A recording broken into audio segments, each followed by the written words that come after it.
All right, welcome everyone to yet another GoDaddy Pro meetup. My name is Marcus Burnett, and I am on the GoDaddy Pro team. With me today, I have a couple of guests to chat with me about social media for small businesses and entrepreneurs and freelancers and all that good stuff. Just nice casual chat about social media in general.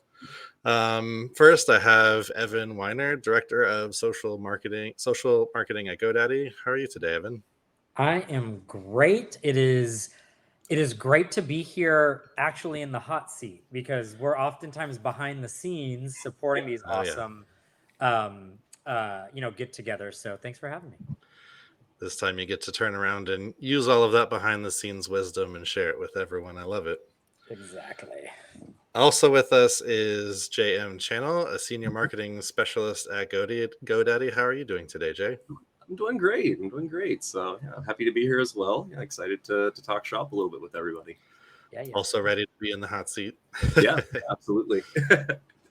Nice. Just a couple of things for those joining us before we get started. I'll be monitoring the chat for any questions that you all have. Again, I came with some questions, but I want to hear from folks that are joining us in the chat as well. So please do leave any questions that you have for Evan and Jay in the chat here, and we'll kind of pick them out as we go along. Also, this is being recorded, so if you need to hop out early or you want to share this with your team afterwards, as soon as we have a replay up, the link will be emailed out to the email address I used to register for this event. So be on the lookout for that when this ends. Before we get into some of the questions that I have prepared, why don't you both tell us a little bit about yourselves and how you came to work in social marketing at GoDaddy? Evan, we'll start with you. Yeah. So I have, just reporting to you from Los Angeles for what it's worth. But I've been in social for gosh, a little over 11 years now, and have done so, primarily in a corporate capacity. I actually started at an agency, but, serving some kind of mid to larger scale brands. And, I think one kind of highlight, I won't go through my whole career history, but one highlight, especially for some of us tech-minded people, led social at newegg.com. So if you're a Oh, computer sweet. builder, gamer, so on and so forth, that was a great experience for many reasons for me, but thought I'd surface that. And then I've been at GoDaddy here for like almost 5.5 years. And then really kind of looking at the past 2 years, have been leading social for GoDaddy Pro, and what's really just becoming social for our WordPress community, our devs and designers, and like I said, the GoDaddy Pro brand itself. So yeah, have a good amount of experience there, and very happy to call Jay a founding team member of that most recent kind of bit I just talked about.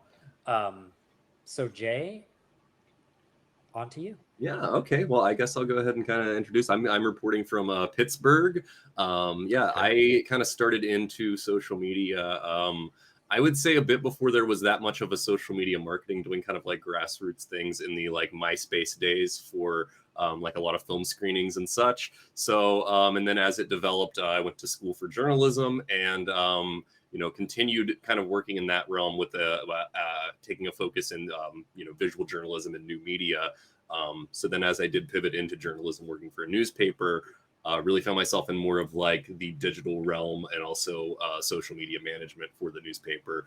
And over time, just was getting a little bit, run down with that type of work and wanted to pivot into something else and went back to sort of the marketing roots that I had. And kind of began doing a bit of consulting for people at first while I was trying to pivot.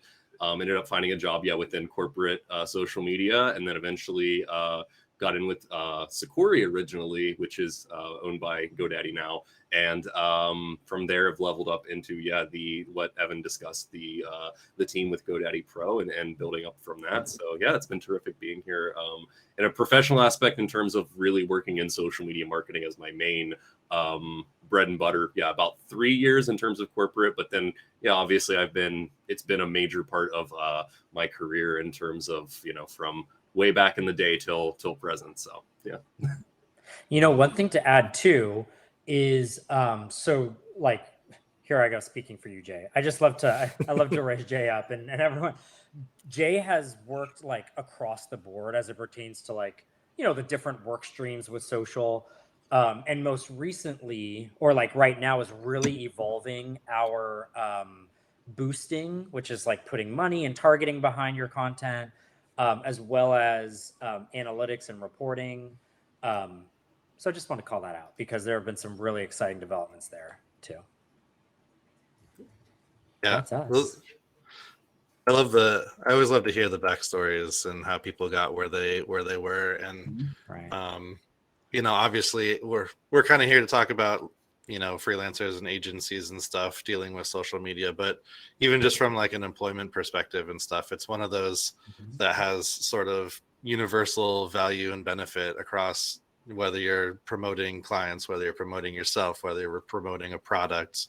You kind of need the same basic skills, I think, for kind of all of those across the board. It translates well, and it's just going to continue to keep getting more and more important in this world where it was already super important before COVID happened, and then everyone got stuck in their houses and the only thing they could look at was a screen, and it just skyrocketed from there. And as we sort of level off a little bit, I think a lot of that will still stick around, and it's just be that important to be able to market online and socially and all of that. Yeah, and just to add on to that too, Marcus, the commerce aspect, the buying and selling in social it's not a new frontier, but it continues to be defined and grow. And I'm sure it's relevant for some of our viewers. If you have clients that are selling products, maybe they have or haven't gotten into like selling in social, they're probably promoting at least. So anyway, like that just is making the function for anyone of any scale that much more meaningful, and literally making money. Making money, that's yeah, that's what all these businesses are here for, right? I mean, right, we're just here to make money. Obviously we want to do good things along the way, but businesses stay businesses by making money. So right. That is right. Yeah, so let's take a little bit of a step back, and I want to get your all's take on why being active on social media is important, just in general. I'll kind of kick off here, Jay. I mean, I think the baseline of, we probably don't need to answer the question, why should I be in social media? I'm glad we're at a point now where I think we can all understand that. There's probably some people that would still poke at it perhaps, but so like assuming that's covered off, the active part, really, I think the one main thing I'd say is consistency is very meaningful in social. The compound interest, if you will, or the idea that things build on each other is super important. And I think in a few ways, like on one end, literally, if you're putting out more frequent messaging, you're creating opportunities for your audience to get to know you. You're creating more opportunities for them to actually engage on your content, which then influences algorithms and so on. So like there's kind of like a technical aspect to it. But in addition, you're also, when you are active and consistent, you're giving yourself the opportunity to gain trust among your following, whether they are steadfast old friends or new followers and friends, clients, whatever. You're increasing your chances of yourself being seen and your voice being heard. So I mean, at a high level, that's kind of the foundation. Jay, do you have anything to add? No, I mean, I think that pretty much I covers. know. I mean, that's if that's where, you know, the people you're trying to reach are, it makes sense to be there. Is really kind of Yeah. why what I look at with any social media marketing is, you know, you go to where the people are. So, and if they're on social, if your market is more active on one network than the other, then that's really where you should look at. Like certain industries are going to be really focusing on LinkedIn, certain are going to be really focusing in on Twitter. It really varies. So yeah, that's really the main reason to be active.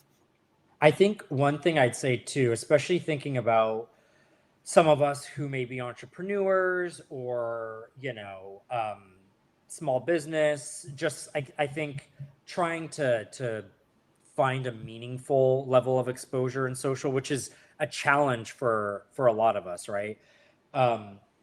The one thing I'd say, just as it pertains to like why be active, that bigger overarching question, is like, again, the compound interest. So there are going to be instances, I mean, like I can guarantee it, where it's going to feel maybe not so meaningful. Like, okay, I'm putting this out, like it's not getting that much traction. It'll be easy to feel, I don't know, dare I say even defeated, you know, and wanting to gain momentum more quickly. And there's definitely some ways, I'm sure we'll talk about it a bit today, to, you know, do your best and gain that meaningful exposure and engagement as quickly as possible. But I think a takeaway, and might I say, this is probably something for life in general, that like each effort really does add up. That consistency really does add up. And there is some truth to be saying, or to be said around having some breakthrough moments. Like, okay, got it. It took me 2.5 months of like getting a like or two on a post or whatever, but I'm now seeing that I'm breaking into new levels, you know, and that can just come with that consistency or that activity. So wanted to plug that idea too, because I know, putting myself in the seat of many of us, it can be kind of discouraging, but with your plan, with consistency, and with a healthy dose of just hope backed by strategy, you know, you'll get there.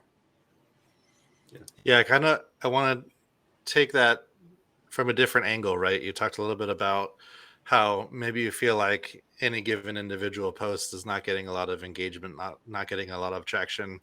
We talked about this a little bit in one of the branding sessions that we did last month or 2 months ago, about social media maybe being a bit of a playground for your brand voice and being able to sort of play with different things.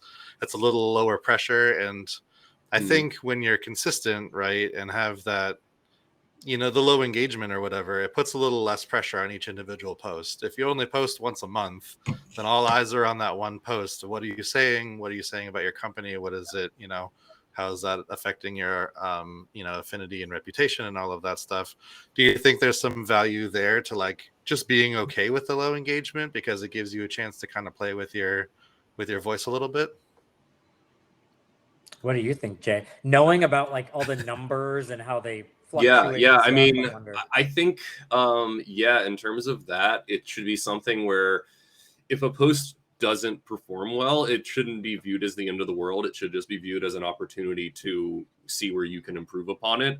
You know, see, is it the messaging that's not right? Is it the way the link is appearing? Is it that it's a link post instead of, you know, something else? You can mix things up, give a lot of different things a try, and then figure out what it is while still remaining a consistency of, you know, posting things at a regular clip. So yeah, it's an opportunity to kind of analyze and see what's going on. See if maybe, you know, if you're doing boosted targeting, see if maybe things need to be adjusted there. Really a lot of times of just, trying to figure out what is going on with your audience. And you do have a pretty low risk playground to kind of work and figure it out when you're dealing in social. Yeah, I'd agree with that too. I think with, you know, kind of being realistic about it too, assuming, I'm going to make an assumption that and it is an assumption, there may be some viewers here that do have a meaningful following or do have history in social, and so you might be able to test, like, quote unquote, more effectively, meaning meaning like your insights are going to be meaningful or prove something. But let's assume that like, gosh, I'm still just starting up. I have hundreds of followers or something, and just getting a couple likes on something. You know, that can be a little bit tough to draw conclusions from that. But what I would say is anywhere you can start is good. So, you know, don't think that you have to know intimately back-end metrics to deem something successful or whatever. Get a pen, a pad of paper and a pen, and just like the date something went out, maybe some of the attributes, like, oh, I put a picture and it was a human picture, or it was a graphic that I made. Like, kind of just make note of the attributes. Maybe it's 2-3 attributes or something, and what you seem to get from it. Like, oh gosh, people were responding positively to that, or that did get a lot of likes. Like, maybe there will be a moment where you're like, well, that got like 23 likes. Something happened there. But just jot it down. It's so easy to be anecdotal. See, we were just talking about like, oh, it's flexible, but keep yourself honest too. You know, right? Like, actually, and it's funny because when you actually do it, it takes you like no time. You just got to think like, make note of that, because it's very easy to, you know, months go by and you're like, you have no record of kind of what's been going on. And again, it can be casual record, but like something. So in that topic of like testing and stuff, I would recommend, if you do understand some of the metrics more, then, you know, go for it. But kind of approach it. Another kind of thing to consider too is like sometimes the metrics aren't really even telling the whole story, because let's say you put out a post and maybe the metrics are just okay, but maybe one of them was a reply from somebody who now, you know, is somebody who can potentially be somebody to outreach to work with in the future because they like what you're doing on social, they like the brand, whatever. You know, you may have that, or it may just be somebody who having that person interact with you is going to be helpful to your branding on social media. So like, it would be considered being like, oh, we only got this one versus, you know, how many impressions it got, but at least it's a really valuable interaction where it gets retweeted by somebody else that, you know, you're really, you know, somebody really excited for. So it's like those types of things like kind of also need to be kept in mind. And it's kind of a bit harder to put it into like a mathematical equation to show success. But it's worth considering always too. Like, the numbers aren't always going to tell. They're going to tell a great story, but maybe not the entire thing. There has to be a little bit of like that human look and example with when you're dealing with obviously a social situation. Yeah, absolutely. And so, someone replying to your post, I know that there's a lot of these questions, they stem directly from me having worked at for 10 years and having to deal with all sorts of social media expert. And so natural tendency to say, okay, I need to be on social media. It's like me posting things once a day, get that consistency going. The question I have, can I just post, or do I need to spend time replying to people and finding conversations to jump into? At this point, I know the answer to that, but I want to hear from you guys more about the social part of the social media. YES. Yes. In all caps and bold. Yes. Yeah. That is a huge missed opportunity if you're not doing that. And I mean, that's really the long and short of it. You know, some of the things that we were talking about even before too, around consistency and like the little efforts add up. Like, you could group engagement or the replying and conversation into that as well.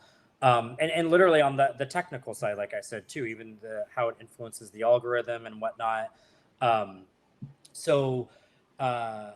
You know, all in all, it's definitely something that you want to do. And I'm sure, you know, there's a chance there are varying goals. You know, some of us may be like, hey, I want to build my brand, so I'm in social. Some of us may be a little bit more targeted, like, yeah, I want to build my brand, but my goal really is like to fish for new clients or to get someone to, you know. So either way, that engagement factor is, really key.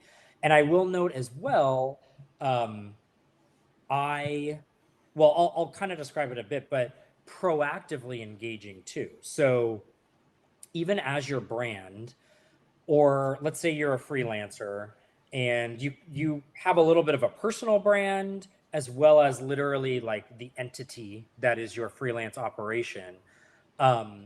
You might make a decision which you'll lean into a bit more, because you can't like answer the same question or like engage like from you and your brand at the same time. So like some of those decisions will be natural. If it's a reply to your agency or your freelance operations post, you could reply as the brand and so on. But what I was saying about like proactive engagement, don't just wait for someone to comment on your content. Go out there and think literally as part of your systematic like calendar or plan. Incorporate going out and talking with others as part of that too.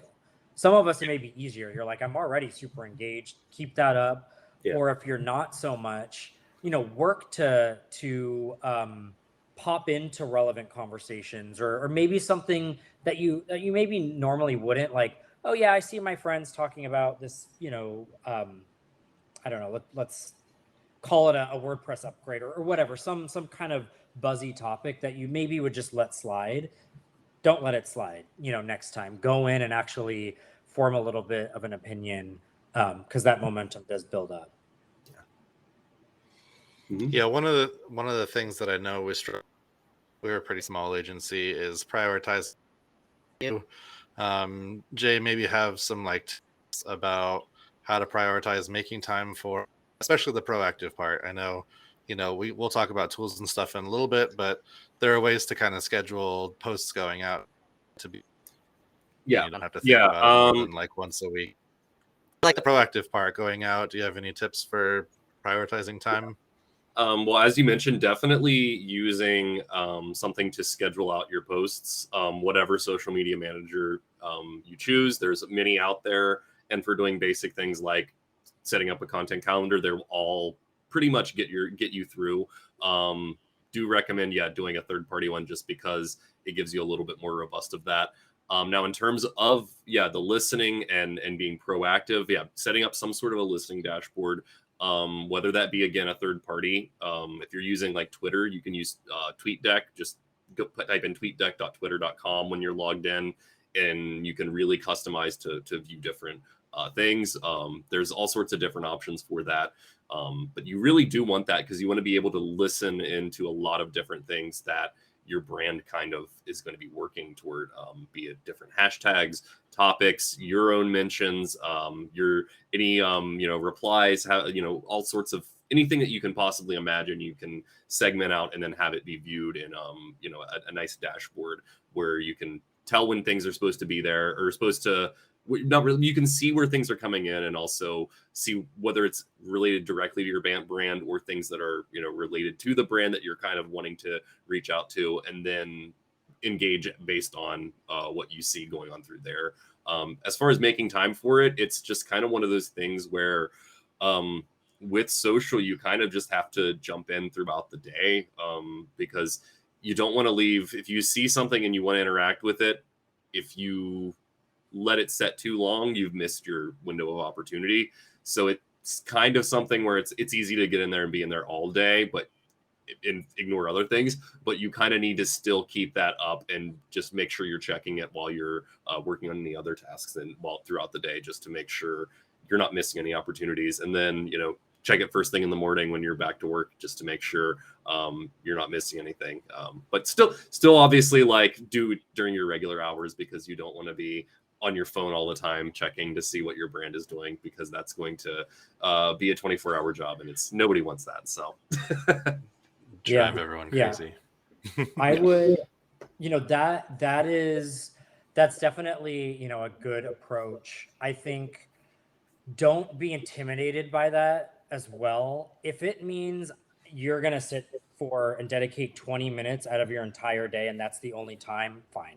Mm-hmm. Just like with anything in our, like, here I go, like in our lives, literally, are we gonna make it happen or not? Are you gonna, you know, pull away from all, like, we're all super busy and, you know, be in social for 20 minutes, look around, reply, whatever.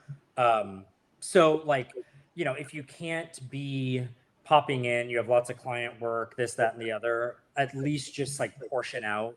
Okay, at the end of day, you know, maybe even try to make it like a wind down, dare I say, like, okay, now I can like be on my phone and not feel bad about it because I'm actually being productive by, you know, doom scrolling social.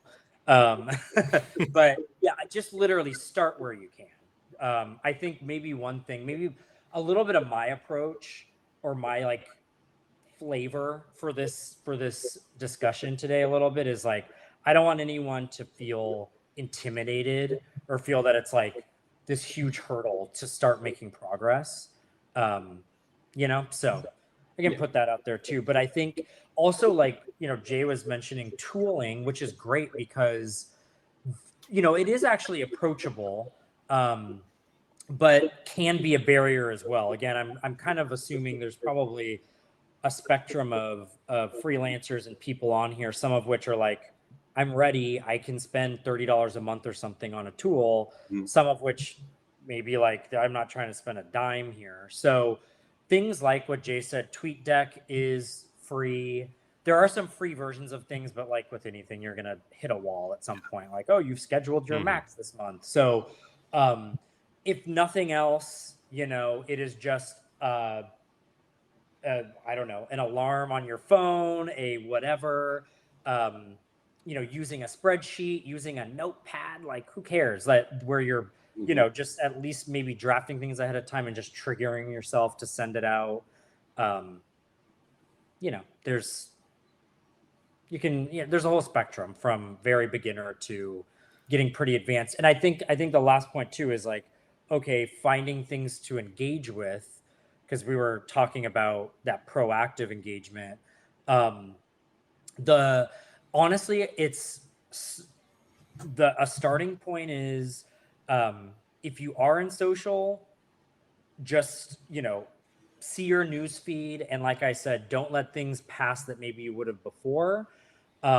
If you are in social but not that active, start following people. Certainly your friends, because it's even that much more logical to be replying. Your friends, clients, aspirational clients or types of businesses. And you know, the type of engagement can vary too. A like, comment, or share, it's all good. You know, so you can be liberal with those likes as well. It does help. So yeah, that's awesome. I always like the concept of like next steps. Like, what's the next little thing that you can do to progress this further? Like you said, maybe it's just a couple of minutes in the morning, and maybe it's just a pen and a notepad to jot some ideas down. And then once you sort of get the hang of that there, you know, what's the next little thing that you can do, and just sort of build up over time. Yeah. We talked some about being consistent with posting, but one of the things that I know that I struggled with was what to post. How do I know what I should be posting? Talk a little bit maybe about informational versus self-promotional, how much of each of those, and then on the informational side, like, where do I come up with stuff? How do I know what people care about? Yeah. Well, one thing, we probably could have said this at any point in our chat so far, but you know, what's your goal? And at least I would say try to develop a goal more than this, but at very least, like a goal being to be seen more in social, like at very least, right? Just so that you have a purpose again, because it is pretty easy to do things, right? And then you're like, why am I doing this? Yeah. For a lot of things in life or a lot of things in work. So just a reminder, like, just, you know, remember, okay, I'm doing this because I know it's important, and, you know, whatever, at least at the baseline. But of course, a little bit more advanced goals are great too. in regard to, I kind of referred to it earlier, but like, you know, are you really like a goal? I'm really trying to be seen by more small businesses in this industry or something. Like I'm assuming like a freelancer or someone who's doing client work. That's a goal. Or just literally I want more engagement on my post. And you can add goals in and create like a, you know, a group of them as well. But just putting that out there, because that'll influence the information you're putting out or how you're positioning yourself, you know. And you can get a little bit thinking, you know, if you are actually going for more exposure in a particular industry, because you're starting to like corner that a bit with the work that you're doing for clients or the types of clients, then maybe you know, a little bit drier, more buttoned up approach will be helpful for if you're working with clients that are more corporate or just more like business to business type clients, whatever. So like there's a lot to unpack, but I think what I'm getting at is understanding who you're trying to talk to, what your goals are, and again, they can evolve to influence. But I think like I know Jay and I can go into the different like content streams, which I think we will. But anything else like on goals and just like and that, Jay? Yeah, no, I mean, I think as you said, it really depends on what your end goal is as to what the strategy for be as to what you're posting and you know, the different content streams that you're kind of going for. Because, you know, it's going to work. What works for some brands on social are not going to work for others. So that's just kind of how it goes. It really depends on what the target market is. So, you know, fun memes may work for one type of voice, but they're not going to work for others. And that's just the nature of things. Yeah, for sure. I think so. Okay. You know, thinking about what the heck do I post? So there is, again, it's success will be bred from being deliberate. So knowing I want to be here, I'm going to be consistent and so on. That's the starting point, because you can't really be like systematic if you're not willing to be, you know, in terms of what you're putting out. But, you know, when it comes down to it, I think there are really a lot of different ways you can classify or like categorize what you're putting out. But a healthy mix is key. So what does that mean? That means not putting out, let's say you have a blog in some fashion. Maybe you're writing on Medium, or maybe you're, you know, whatever. Don't just put those out. You might find though, right? Like anecdotally, oh, those work the best. So you can be heavy-handed there. But a mix is good, especially when you're starting to, like we were saying, experiment, test and learn, even if it's informal. So think about it as literally like, and Jay, you're going to recognize this, color coding. Even if you're not technically like in your head, like, okay, one color is I'm going to promote like the latest site design that I delivered, or something about like the work that I'm doing, like examples. Okay, that's like color, that's yellow. And then I'm going to share someone else's content because it's relevant to me and my audience, and it's like an interesting article, it's an interesting whatever that my following might like. That's blue. And like in your head, the point is, what I'm getting at is you want to see kind of like a nice mini rainbow going like throughout your week, where you're putting out these different like categories for yourself. And maybe it is just a few, like it could just be like 3 categories. You know, we don't have to kind of reinvent the wheel here. It can be, okay, I'm going to put out, again, piece of work, I'm going to share someone else's, and I'm going to engage with 3 posts this week, you know, and like that is your mix. But at least you're starting somewhere with kind of the categories, so that it doesn't feel like haphazard. Mhm. And it's very encouraging too when you do that, because you like have some law and order, you know, in what you're doing. Yeah. Jay? Yeah, no, Anything to I add? agree. Okay. And then like also, yeah, making sure that you're looking into like what you're sharing.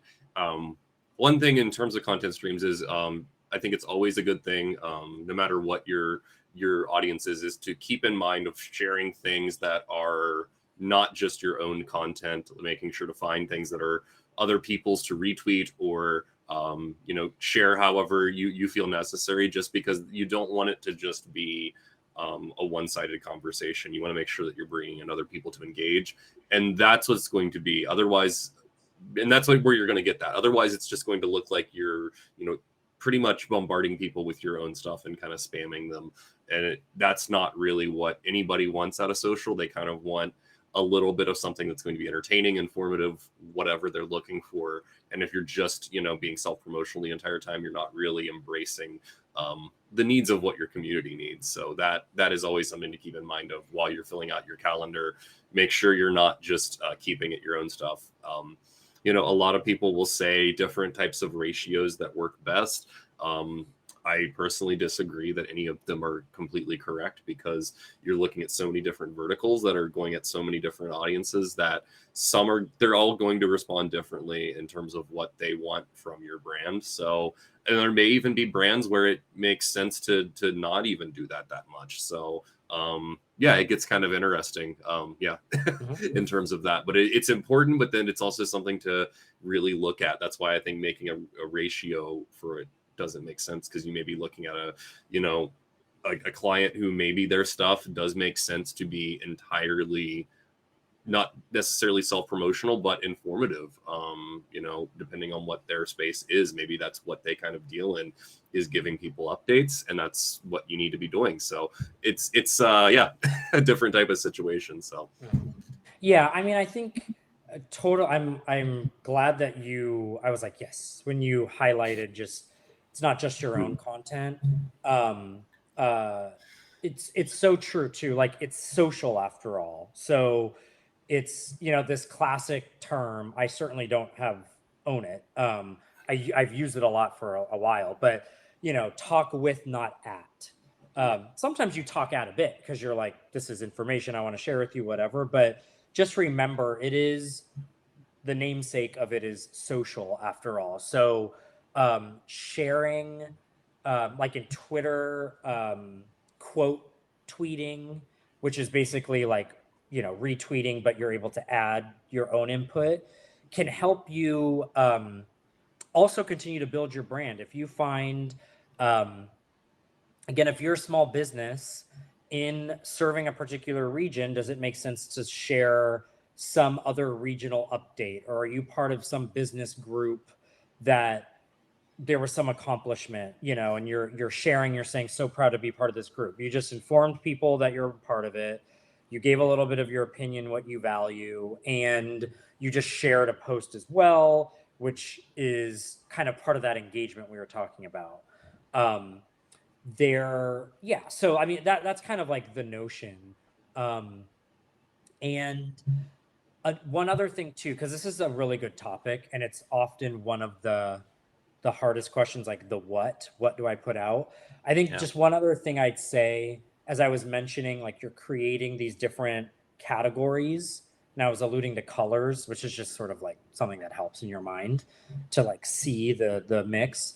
um Kind of like break it down as well, like, okay, as we were saying, categories like informational, or you might be more specific than that, like about my company, or like new product updates, releases. You get the gist, like whatever is more meaningful for you. An employee spotlight, like whatever it is, that's the category. Then you also think of, what's the format?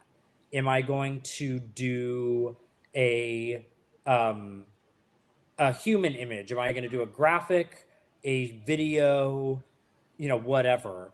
And what you can do is you start to like mix and match, like, okay, category A with video, category B with a static image.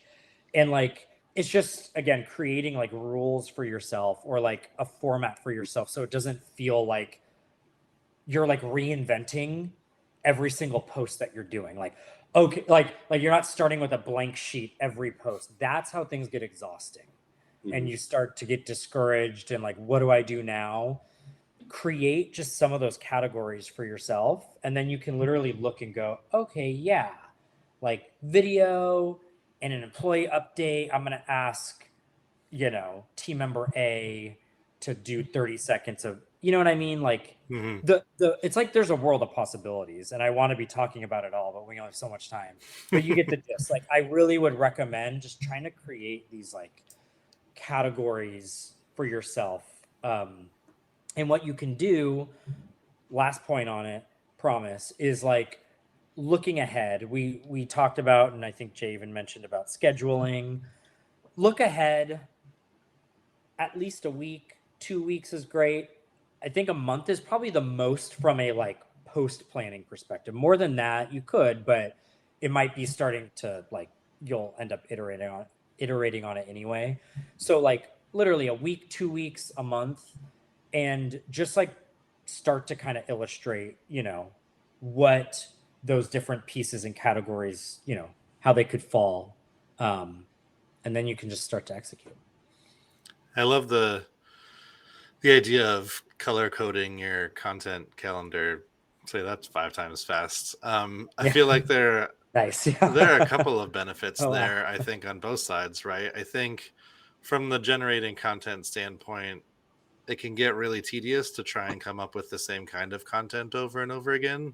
So mixing it up in that way, I think, actually helps you be able to come up with more content a little bit easier. And then I think that you're also probably engaging different audiences. If you're just kind of putting out the same content, you're going to get engagement from the same audiences, most likely, I think. I think if you put out different content, you're going to kind of attract different viewers and attract more eyes on your business and on your content doing it that way as well. Yep. Yeah. Absolutely. You mentioned categories and then formats. Let's talk formats a little bit. You talked about images, video content, just plain text posts. In your experience, both of you, have you found that any one of those formats seem to garner more engagement, less engagement? Does it matter more about the content that's in the post than the format itself, or do you have any insight there? It kind of varies depending on what it is, but truthfully, in terms of media, video has always been performing. It's been kind of the king of performing best on social for many years at this point. Just tends to always do well in terms of the algorithms and deliverability. That being said, you can't really scoff at a link post a lot of the times, because having a nice link card is there. There's a bit of people that believe in that an image with your link tends to be like a best practice. I'm not sure where this came about, but I know in terms of asking around to people about it, they're like, no, I don't like it because I click on the image thinking it's a link post and it opens an image. Yeah. And by that point, I don't even want to look at it anymore. So that's why that one I always am like, unless you're sharing an image with like a specific like infographic, I think like a plain text for like driving traffic is a bad idea. But then obviously sharing a like nice infographic or even a nice image, if it makes sense for your brand to be something like for, just getting engagement or for seeing, to have that be the content, that makes sense. But it really depends on, again, what is your goal for your social? If you're mostly looking to be driving traffic with a blog, that's going to be, you're going to get the best results from doing link cards. If you're trying to, build engagement, you kind of want to throw everything in the kitchen sink and see what works and go from there. So, and see what works for your audience. But generally, video is going to be a big one. People just like to watch video. Everybody does. So. Yeah. With the way the web is headed with video and stuff, do you think that there's like actual algorithmic incentive to post more video content? I mean, there has been in the past, so I figure it will keep going, depending on. But that being said, it's hard to tell what the future of social and the algorithms are going to be, and what changes will come in the future. So it depends on the platform. It looked like there for a while potentially audio only was going to be a bit bigger. It's still there. It's not been as big as it was, I think, like when it was first introduced, but still really interesting to see that kind of take a step back away from video and go to audio only was interesting to see. So it's hard to really tell where people are going to go. You kind of just have to sit back and watch the trends and go from there. Yeah, it's true. It is hard. There isn't anymore this like, this is the hack. This is the rule of thumb in terms of I mean, things will work differently at times. It's no doubt that video is still, I think, in terms of algorithms, preferred, but that does shift too. At one point, Facebook wanted long videos, yay, and then that receded and so on. I think, again, a good mix is good. What aligns with your brand a bit, if you are doing video work, a decent amount of it, maybe video works, right? So don't hang your hat too much on like what is going to make it perform the best. You want it to make sense for you and whatnot. And you can play around with platform features if you live streaming, again, you might be able to test and learn into that a bit. So yeah, right. And if you are like really trying to drive traffic, maybe a video isn't the best because you might lose some engagement just to someone viewing it, and attentions can be short, so they may not even click through. Just kind of depends. Yeah. So that being said, though, using like the end platform on Twitter, the end platform CTAs for videos can do very well on like driving traffic as well. So there are those options. It will just depend whether or not what video you have, is it going to be better than just a link card? Because potentially it will be, but yeah, as Evan said, it's also, there's a potential for it to not click and them not to click with the person, and then they don't click on the link. So that's kind of there too. It sounds a little bit like SEO strategies too, right? Where you can try to game the system, but really the most successful thing to do is to be consistent with a mixed bag of different things over a longer period of time. And the biggest recommendation though for video for me is keep it short. If you think it can be shorter, make it shorter. And also always get subtitles on those short clips, because more than likely the person that's scrolling is not going to be they're going to be on their phone. They're not going to have audio on, or they're going to be at work. They're not going to have audio on. So you really want to kind of design your videos to be viewable without any audio, to maximize what people are on the platform doing. Yeah. And like solutions and also like accessibility. Solutions like Rev are good for captions. That's a good point, for sure. I see in here that Warland has a few questions. Yes, I did see that. We can take a look at those. So Warland asked first, suggestions on good apps to use to make posts look good and interesting on Instagram. Let me answer real quick. Okay. GoDaddy Studio. Yes, it's a plug, but it actually is not in vain. GoDaddy Studio is fantastic. This was actually born out of a company that we partnered with now at least a few years ago. Super powerful tool. So it's an app. It's like a standalone unique app. Works really great. So honestly, that would be mine. It looks like Logan put another possible tool, Grid Post. So you can check them out. But we happen, as GoDaddy, we do have a really, really lovely, super competitive solution. So, and I'm pretty sure it's at very least freemium, if not free. And just because I was kind of curious as to what the question was, if they were asking about just making the posts, the images look good, or like an actual we're asking about a post scheduling tool for Instagram too. No, good. That's what I was also kind of wondering, because that does get Instagram is one of the platforms that does get a little tricky with a lot of managers.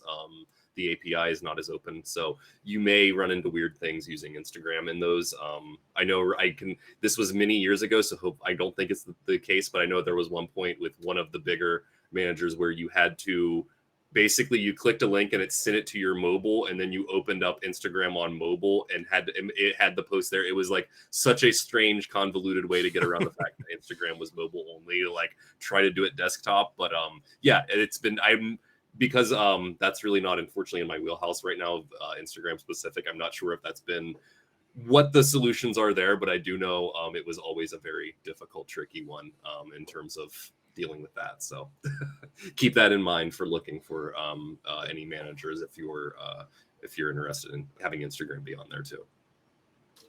Yeah, it looks, yes. GoDaddy Studio does, yes, it works on a phone well. It's actually a phone app. Yeah. So, or it's an app. So,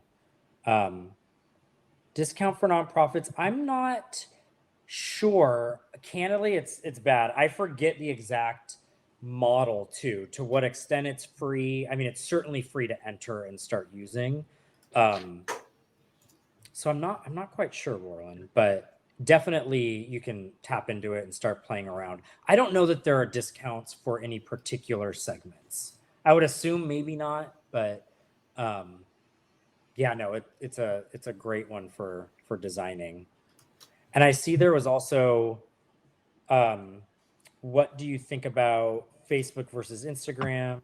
I have been mainly focusing on IG. You know, it kind of depends. Gosh, what a horrible answer. It kind of depends. Like, how many times do we say that? Next question. I'm just kidding. Yeah, that's like, that was like filler language. I think where I want to go is like, if you have momentum in one, because I don't necessarily know the type of business, or like the type of content that you are already have in your arsenal. Like if you have good media and things to put out, like Instagram is definitely the ticket. You know, Facebook is obviously a behemoth. Sort of everyone. I'm doing a bike clothing brand. Nice. Yeah, I mean, I think Instagram is an informed knee-jerk response to your question. So definitely keep that up. What I would do though, and this is like makes things a bit easy and it's still strategic, is post to both, but you might just focus a little bit more of your additional efforts on Instagram. So like it's no harm to be posting your pictures on Facebook as well. You know, so what I might also do, Warland, is think about, I can give a semi-informed recommendation about like, okay, Instagram may be your primary channel. With that being said, you can kind of, quote unquote, kill two birds with one stone, in that share your post from Instagram to Facebook. So then you're kind of populating and still letting people in to what's going on in Facebook, but you're still concentrating your effort a bit because you'll be sharing from Instagram, and that will show in Facebook, especially because both are, you know, Facebook owns Instagram, so the integration is seamless. So that would be kind of my recommendation. I think maybe focus on Instagram, but still share that content, even just like the checkbox, like share to Facebook too, and share it there so that you're still populating that feed, but potentially driving traffic from Facebook to Instagram, so you're still concentrating. Hopefully that landed. Yeah. And of course, in my head, I'm like, oh yeah, you know, but putting the pieces together verbally sometimes is difficult. But right. I think that made sense. I did take a quick peek at GoDaddy Studio real quick to try and fill in there where it goes from free to paid, and it looks like you can do most everything free, unless you're looking for some premium templates and some additional fonts. I think is where it. And I think there's some more advanced photo editing tools, like actually editing photography instead of, you know, compositing things together. I think that's where it goes. But I think the majority of what you would look for in putting together, you know, posts for Instagram or social media, the free version would work just perfectly for most everyone. Cool. Let's see, we have a few more minutes. You sort of touched on it way at the beginning, and I just want to ask your opinion on this is, should I pay for posts? I was just thinking, I'm like, oh, we should cover that base a little bit. Maybe. So, It depends. There is, I was actually thinking before we got on our chat that I wanted to make sure that we called that out, because some people, either they may not even think it's possible for them, or they immediately go, "Ugh, that's like ads," and no. I like, if you're in the chat, Brian, a good recommendation too, just in terms of joining Facebook groups, chatting in there, talking about, we were talking about engagement. So anyway, sideline, but that's a good one, Brian. Good call out. I would say consider it. And if, so let's just take like Warland, for example, posting more on Instagram. There is a new product line that came out, or a design, or there's a sale or something, test it out. It does cost money, right? Like, so, you'll probably be doing some budgeting for your marketing anyway, or maybe this will start it. But, a little bit can help. $50, $100. I know that's still not chump change. But yeah, I think that it is something that's worth testing out. It is not just for the big guys. And yeah, I mean, that's the main message. I'm not like diving too much into like super strategy, but I mean, Jay's working with money. He's working with some more corporate sized budgets, but do you have anything to add on? No. I mean, I think you're really kind of getting into that. Yeah, it's kind of based on what your kind of goals are, kind of like what we've said through the whole thing as to whether or not you should be doing it. So yeah, I think maybe one other quick point is that the entry point is fairly low. Like I said, 50. I mean, you don't even have to spend 50, but I would maybe target around that for a single post. Less than that is fine, but like 50 is where you start to get into a little bit more meaningful. Again, I know that that's not chump change either, so I understand, but I would say social could be. There was just a report that came out too. I don't know what it was, but it was, maybe it was even our own research here at GoDaddy. I forget, but basically that kind of looking at, where do I start? Do I start to invest in SEM? Do I invest in social? What's the, and that's like a question that millions of people are trying to think, but social can be a more effective entry point than maybe starting in SEM, where it can get really competitive. Social is competitive as well, but I would also say, if you can drill down as much as possible, get really targeted with like, what you're, how you're targeting your post, that can help. If you're just doing big, broad, general terms or follower lookalikes, it will get competitive, and you'll just show up, to a small section of people. But so Warland, I know we're almost at time, but Warland's bringing up great points. Building followers, if you don't mind, Marcus. I'm like, yeah, no, that's fine. I was actually going to kind of maybe extrapolate that. Building followers please, on Instagram has slowed. Any tips on getting it moving again? So I guess let's put it in the perspective of what we're trying. Our goal is to gain followers. Do you have any tips? Just more broadly, I guess, on any tactics that you can use to sort of build up a larger followership? I think we've talked about some, but I don't know if you have any specific tips specifically targeted at gaining followers. Logan actually had a good one in the chat as well. Find brands you want to emulate and follow their followers, and kind of build some of that up as well. Do you have anything to add to that? Yeah, I know that's a tactic that I think definitely works solid on Instagram the most. I see it happen quite a bit. So, and it definitely still works in terms of that, of, people get excited to have a new follower and then they follow back. So things like that definitely are helpful. There are the options for, doing paid followers, which can always be really tough just because your quality of followers are going to be potentially not what you want. And then it's like, is it going to be worth it by the end? Genuinely, I think the best thing for getting them is just continuing to have a really good content stream, because that's going to be more beneficial than anything else in terms of getting people to follow it. And building out those outreach kind of and those relationships with people to get it retweeted and such is going to be a little bit more. You're going to get better quality followers. You maybe are not going to get them at the same pace you would get from paying the targeted to give you followers, but you're going to get quality ones that you actually want, as opposed to potentially bots or whatever else that you're going to end up getting through just paying for followers. Yeah, I think just real quick, maybe one way to think of it is like a spectrum, slow roll, and then or slow follower growth to fast or something. The fast, by the way, is kind of like luck, and luck is prep and timing. So that can take long. Yeah, but, and also just to Brian's point of mentioning that they're pushing out reels, that's another thing. Keep in mind pay attention to what is going on in the social network you're on in that platform, just to see what new features are they pushing.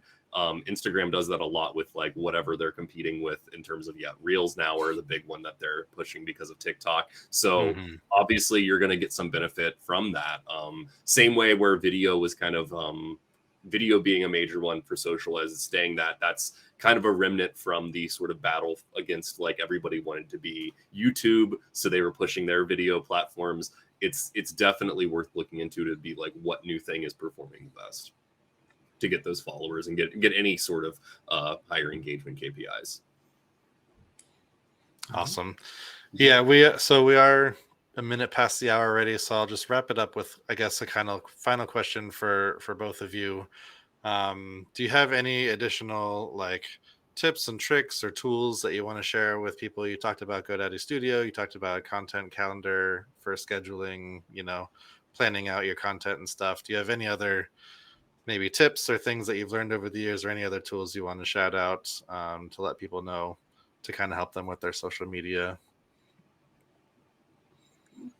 Go for it, Jay. Take up meditation, because you'll probably need it after a while. It can get a little stressful, so that's what I recommend. Because that's just the state of just being in social media. As a job, it can be mentally straining. So take some time for yourself. Definitely, it's very fast paced, or at least can be. Always keep in mind when you're working in this field. Yeah, well, I think some of these viewers may not be working in social, but I mean, meditation. True, but just most people aren't. Even digging into it, not getting too bogged into it, and making sure to take a breather, especially, it doesn't matter what your brand's doing and what you're doing on social. You're gonna run into trolls somewhere. It's gonna happen. So that's one. Don't engage you don't have to always engage in those things. Keep in mind too. So some people are just there to get a rise and cause problems. So that's one thing I've seen across many organizations. So I think one is maybe just a lasting pro tip. There are ways to research. There's a tool for Twitter called Follower Wonk, where you can go in, pick a handle, dig into all their followers, how their followers interact. That's how you can discover new brands, thought leaders, just normal people to follow and engage with. Because sometimes you don't feel like you can really do much there other than just what you organically discover. But go into your aspirational brands or competitors. Who are they following? Who are their followers? And just start to gain insights that way. That's often forgotten, but just sort of a pro tip that I'd end with. Awesome. Tons of really great stuff here, I think. I'm going to try and compile some of the links and stuff that we talked about here and share those when I share the replay for this event. So look for that in your emails. I'll go ahead and wrap us up, though, there. I think that's a good place to stop. Thanks, everyone, for joining us today. I just want to let everyone know that next week we have another event, same place, same time. This one is going to be about contributing to WordPress accessibility. We're going to have a couple of folks from the WordPress accessibility team on to talk about that. Alex Stein and Joe Simpson Jr. will be with us, and they'll join my colleague Courtney to talk about contributing to WordPress accessibility. Like I said, same place, same time next week, May 25th. To register for that or any future events, head over to events.godaddy.com, and that's also where you'll find replays of our past events. This one will be there as well as in your email. That's it for us. Thanks again, Evan and Jay, for joining me. Another great chat. Thanks so much. Thank you. Thanks for having us. Thanks all. See ya. Thanks everyone for joining. Bye.